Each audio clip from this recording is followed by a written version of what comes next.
আসলে আমাদের root block করার একটাই কারণ, আমরা ডিসি স্যার এবং ট্রিপল আরসি স্যার এবং সেনাবাহিনীর সিইউ স্যার সবাইকে আমরা অবগত করেছি, ইউনূস স্যারকে অবগত করেছি, প্রশাসনের সকল জায়গায় আমরা অবগত করেছি আমাদের দাবি নিয়ে।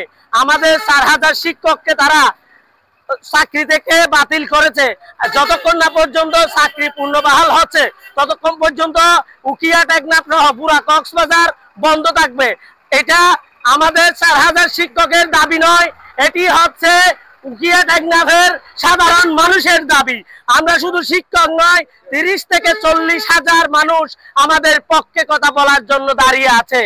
আজকে 20 থেকে 25,000 পরিবারকে তারা ধ্বংস করেছে, তারা চাকরিচ্যুত করেছে। এর বিচার সাধারণ জনগণ মাঠে নেমে এসেছে। উকিয়া টেকনাফ বন্ধ থাকবে। আমরা আজকে সকল এনজিও সহ এবং সাধারণ জনগণ, সকল স্তরের অ্যাম্বুলেন্স ছাড়া এবং গ্যাসের গাড়ি ছাড়া সকল গাড়ি আজকে অনির্দিষ্টকালের জন্য আজকে থেকে বন্ধ ঘোষণা করেছে সাধারণ শিক্ষক এবং জনতা। আজকে আমাদেরকে 1200 জন ছাঁটাই করা হয়েছিল এবং পরবর্তী যে শিক্ষকরা ছিল তাদেরকেও ছাঁটাই করা হয়েছে।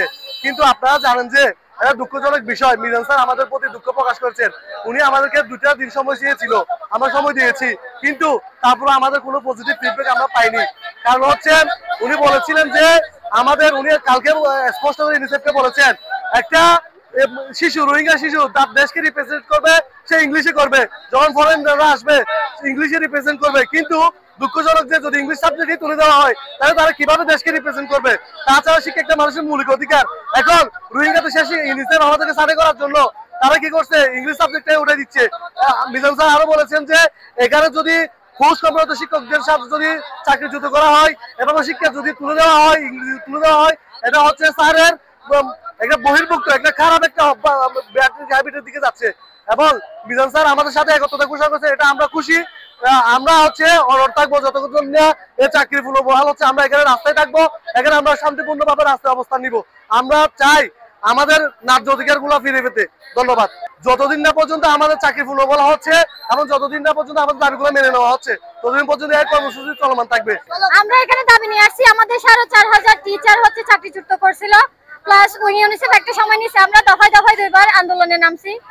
তো ওনারা কালকে 4টা পর্যন্ত একটা সময় নিয়েছিল যে আমাদেরকে ভালো একটা ফিডব্যাক দিবে, কিন্তু ইউনিসেফ আমাদেরকে হতাশাজনক একটা ফিডব্যাক দিছে, যেটা আমরা সন্তুষ্ট না। ওনারা আরো 2,500 টিচার ছিল, বলছে ওনাদেরকে শুদ্ধ জুন মাস থেকে রাখবে না। তো এই জন্য আমরা আজকে রাস্তা অবরোধ করছি। ইউনিসেফ যতক্ষণ না আমাদের দাবি মেনে নিচ্ছে আমরা রুট ছেড়ে দিব না, আমরা রুটে উঠবো না। প্রয়োজন আমরা এখানে লাশ হয়ে যাব, গাড়ি চলে আমাদের লাশের উপর দিয়ে যাবে, ইউনিসেফ গেলে আমাদের লাশের উপর দিয়ে যাবে।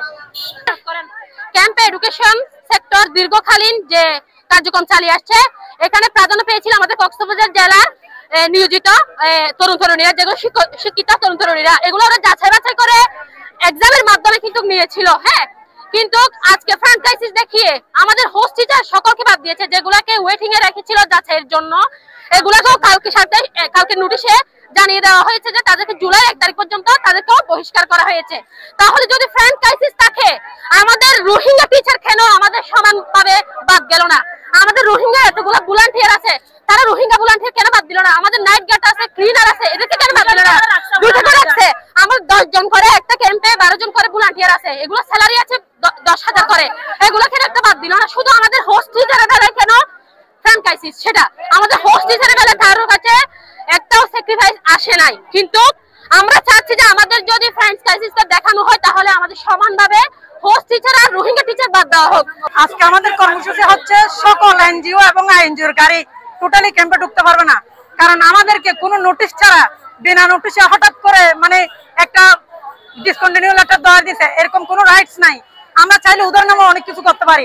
যতক্ষণ পর্যন্ত আমাদের চাকরি পূর্ণবহাল করবে না ততক্ষণ পর্যন্ত ক্যাম্পে কোনো এনজিও এবং আইএনজিওর গাড়ি ঢুকতে পারবে না। দাবি হচ্ছে একটাই, আমাদের 4,000 টিচার 4,500 টিচার ছাড়াই করছে কোনো পূর্ব প্রস্তুতি ছাড়া। আমাদেরকে 1 মাস আগে কোনো ইনফর্ম করে নাই, 1 সপ্তাহ আগে করে নাই। মাসের লাস্ট যেদিন সেদিন আমাদেরকে ডেকে বলতেছে আপনাদের রেজিগনেশন লেটার। 1250 জন টিচার ছাড়াই করছে। আবার গ্রেড 3 থেকে যাদের রাখছে ওদের 1 মাস পর্যন্ত রাখছে, কোনো বেতন দেওয়া হবে না। শেষ হবে 3 মাস কাজ করতে বলতেছে। কিন্তু আমরা যে কাজ করবো, আমাদের 3 মাস আমরা এখানে কেমনে কাজ করবো? আমরা তো কোনো কাজ করবো না। টিচার সাথে করছে, রোহিঙ্গাদের রাখছে, আমরা বাংলাদেশ হয়ে আমাদের কেন রাখে নাই? আমাদের দাবি হচ্ছে হয় ওরা আমাদের 4,500 টিচারের চাকরি ফিরিয়ে দিবে, না হয় ইউনিসেফ এই কক্সবাজার থেকে চলে যাবে। এডুকেশন প্রজেক্ট চলবে না, এখানে কক্সবাজার থেকে চলে যেতে হবে।